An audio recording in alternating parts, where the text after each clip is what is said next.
বন্ধুরা, আজকের একটা আপনাদের আমার অভিজ্ঞতা জানাচ্ছি।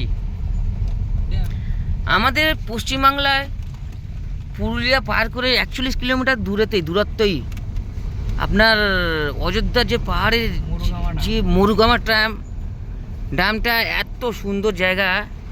তো এখানে আমরা কল্পনাই করতে পারিনি এত সুন্দর জায়গা আমরা পাবো।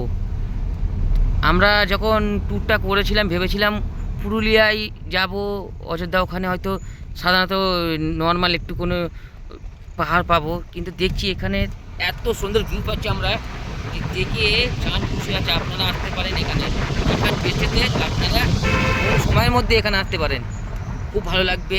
এখানকার যে মানুষজন দেখছি, কালচার দেখছি, সংস্কৃতি দেখছি, সব আলাদা আলাদা, একদম মানে সম্পূর্ণ আলাদা। তো আমরা তো বেশি দূরে না, 200 কিলোমিটার দূর থেকে বাড়ি থেকে এখানে এসেছি। এত সুন্দর আমরা ভিউজ পাবো, এত সুন্দর জায়গা পাবো। দেখুন, ঠিক আছে, দেখুন আপনারা।